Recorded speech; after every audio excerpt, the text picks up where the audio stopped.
Ciclo de tertúlias pelo convite, cumprimentar a doutora Madalena Semedo e a doutora Suzilene Rodrigues e saudar a todos vós aqui presentes.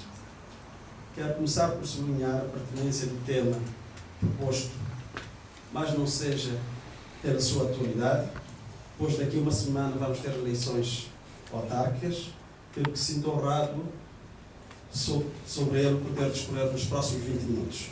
Oxalá consiga ser rigoroso na gestão do tempo. A minha intervenção irá discorrer sobre o municipalismo em Cabo Verde, lançando um olhar sobre a regionalização, enquanto solução na qual o MPD acredita para vencer o marasmo que se abateu sobre algumas das nossas ilhas. O MPD apresenta estas eleições autárquicas, como sempre, olhos nos olhos com os eleitores, disponível para com estes firmar um contrato execuível. Não somos como o nosso adversário PSB, me desculpe, a doutora Madalena Semedo, que nas legislativas prometeu mundo e fundo aos cabo-verdianos, como por exemplo o 13º mês, Casa para Todos e o Ordenário Mínimo Nacional, unicamente como engodo para ganhar as eleições, e mal conseguiu o seu intento, mandou todas essas promessas para as calendas gregas. Estamos cientes da importância destas eleições como oportunidade para conferir aos municípios uma nova geração de políticas locais em prol de uma melhor qualidade de vida aos municípios, significando mais e melhor economia de proximidade, mais emprego, mais saneamento, mais educação, mais saúde, mais cultura e desporto. Sabemos que tais metas implicam que politicamente e financeiramente os municípios sejam valorizados de acordo com a nossa Constituição, o que para o MPD não constitui novidade, estando em linha com um dos seus princípios fundadores, segundo o qual a democracia implica a descentralização do poder, a autonomia de organização, de iniciativa e de expressão da sociedade civil. Fiel a este princípio, o MPD participa nestas eleições sob o lema nacional, pelo poder dos municípios, e as candidaturas que apresentamos ou apoiamos estão engajados na construção de um poder local cada vez mais forte, competente e eficiente ao serviço dos cidadãos e das comunidades e comprometem-se com um conjunto de princípios de orientação política presente no pacto político que assinaram e que pontuam uma visão moderna do que deve ser a missão dos municípios, do novo paradigma de modelo de gestão, definindo as áreas de intervenção prioritária, que prima pela defesa e reforço da autonomia e da ação organizativa, que prima pela defesa e reforço da autonomia financeira, que prima pela defesa e reforço da gestão autárquica.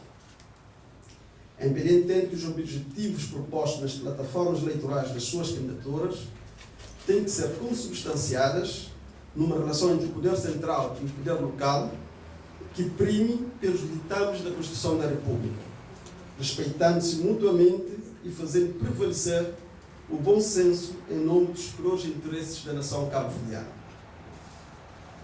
Por conseguinte, o governo do PSV, liderado pelo Sr. José Maria Neves, não pode continuar a pautar por uma relação controversa com os municípios governados pela MPD, sistematicamente optando por barganha política que em nada enobrece a nossa democracia, bem pelo contrário.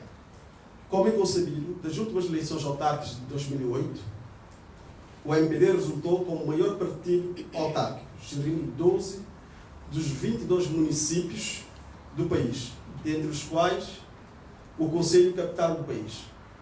Este facto tem suscitado neste governo atitudes inusitadas de quem tem o poder local como um contrapoder e não como um outro poder, o que tem levado a recorrentemente obstaculizar as ações dos municípios administrados pela MPD. Esta permanente obstrução ao funcionamento dos municípios sob gestão do MPD periga o sentido de complementariedade e subsidiariedade que deveria prevalecer entre estes dois tipos de poder, com consequências nefastas para o país, para os municípios e para os munícipes. Esta atitude pouco racional do PSV advém do facto de ser um partido com pretensões hegemónicas exacerbadas, cuja genética o impede de conviver de melhor forma com a repartição do poder, das competências e atribuições entre a administração local e central.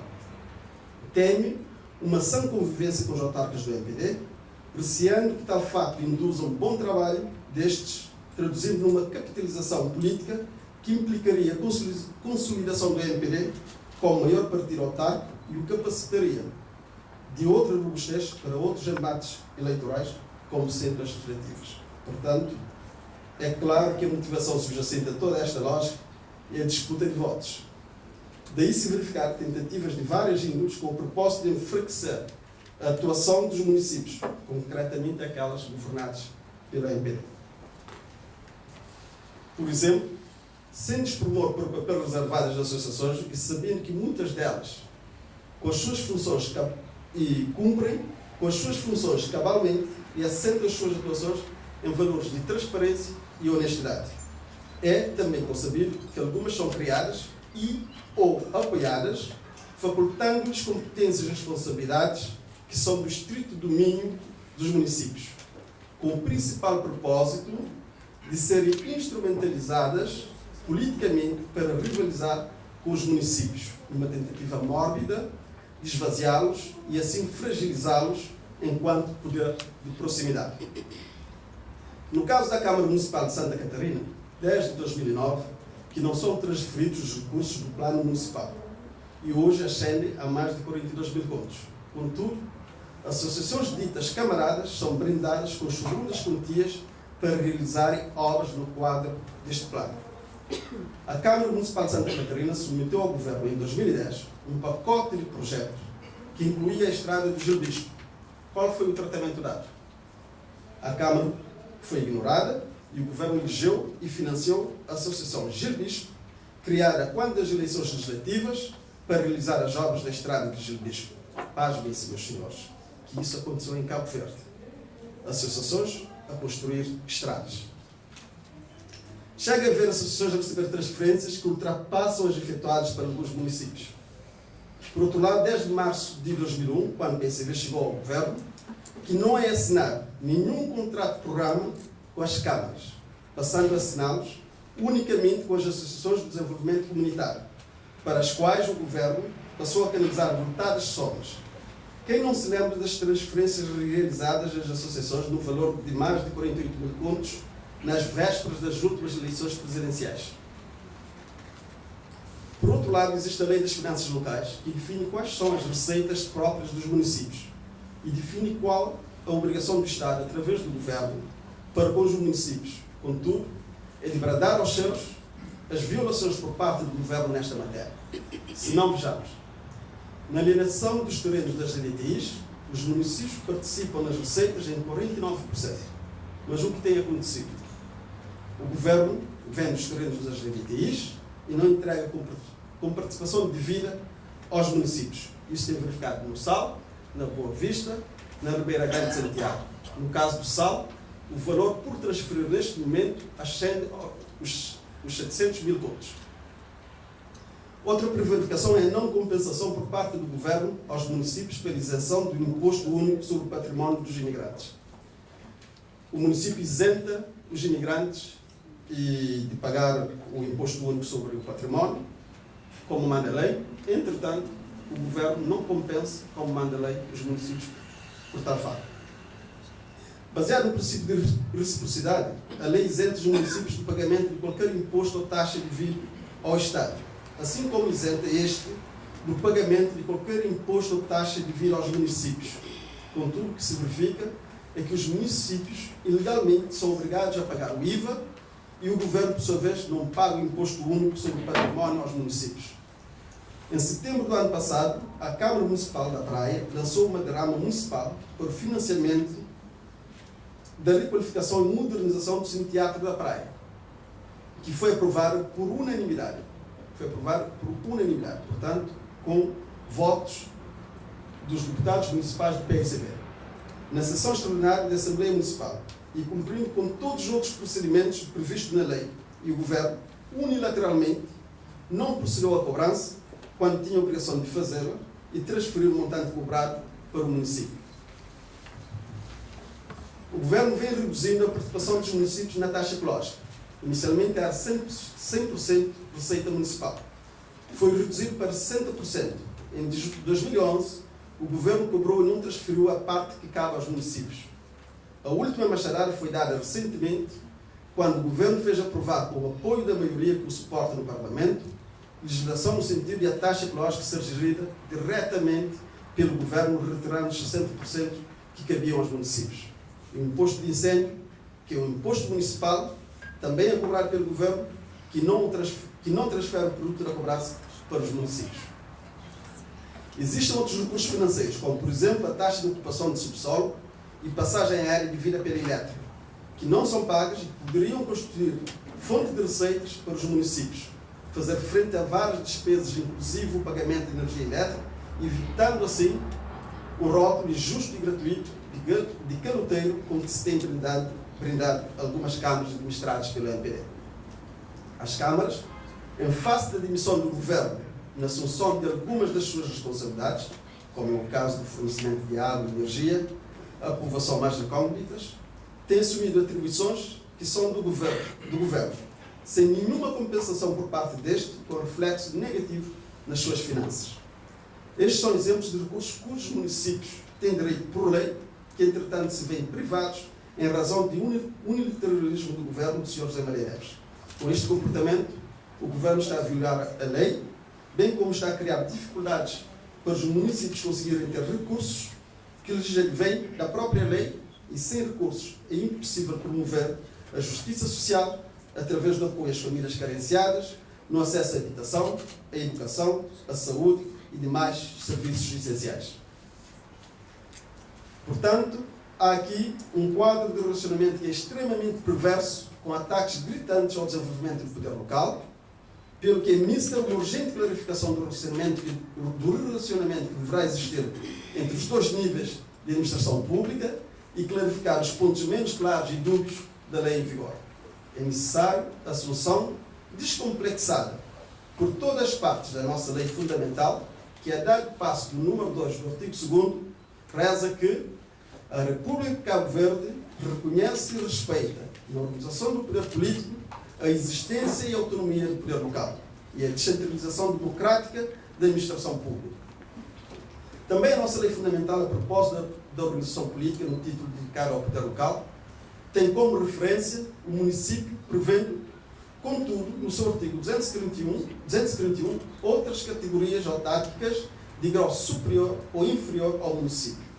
No número 2 do artigo 240, manda estruturar a administração pública de modo a prestar aos cidadãos um serviço eficiente e de qualidade, obedecendo designadamente aos princípios da subsidiariedade, da desconcentração, da descentralização e da participação dos interessados. Tais referências remetem-nos para a discussão da pertinência da regionalização em Cabo Verde.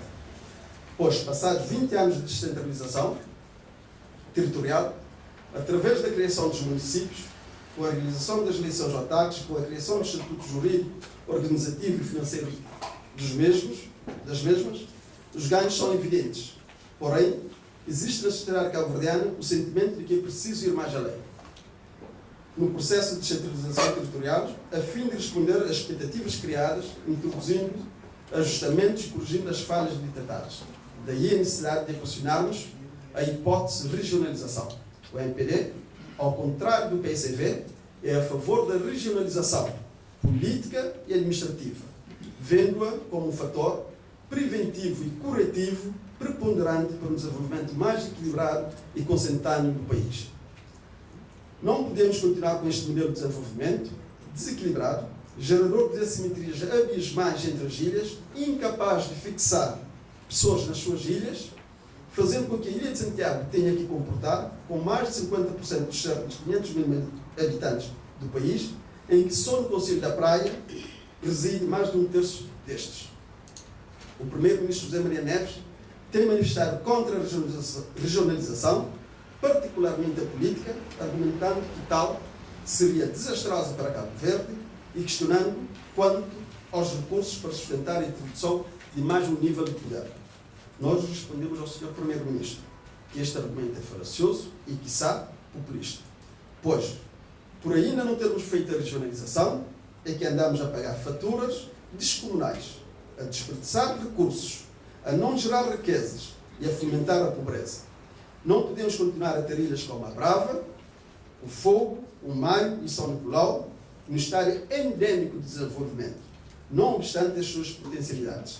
Não podemos continuar a impor a São Vicente um destino de retrocesso e declínio, quando no passado foi referência na matriz de desenvolvimento de Cabo Verde. É preciso conter a pressão gigantesca que existe sobre a capital do país, provocando neste um crescimento descontrolado e contraproducente ao todo nacional. O AMPD tem a regionalização do país como elemento indispensável à apropriação pelo todo nacional do retorno individual e coletivo dos benefícios do desenvolvimento. A ideia da regionalização merece ser equacionada e maturada com a sociedade civil cabo-verdiana, pelo que é inevitável a sua submissão à discussão pública e à devida socialização. Questões pertinentes se colocam quanto ao modelo adotado, como, por exemplo, que estatuto, poderes e âmbito territorial para as regiões. A categoria autárquica de grau superior deverá ser região-ilha? Deverá a região-ilha ser dotada de poder legislativo? No caso da adoção de região-ilha, tal deve significar um pendor regionalizante na elaboração e uma vincada regionalização na execução do Orçamento do Estado. Deve, para uma fase mais avançada, ficar em aberta a possibilidade de uma segunda Câmara Legislativa com as ilhas representadas em pé de igualdade. Para terminar, devo dizer que, quanto à regionalização, em minha opinião pessoal, que também deve tocar a nossa diáspora. O meu pensamento neste particular é coincidente com a do Dr. Onésimo da Silveira, que defende a existência de regiões fora do território nacional, coincidentes com a geografia em que estão inseridas as comunidades imigrantes, pois estou em crer que seria um instrumento valioso na integração efetiva dos nossos imigrantes no processo de desenvolvimento de Cabo Verde, por um lado, e por outro, com certeza que daria um extraordinário impulso na definição e implementação de políticas que vão ao encontro das aspirações das nossas comunidades imigrantes. Muito obrigado.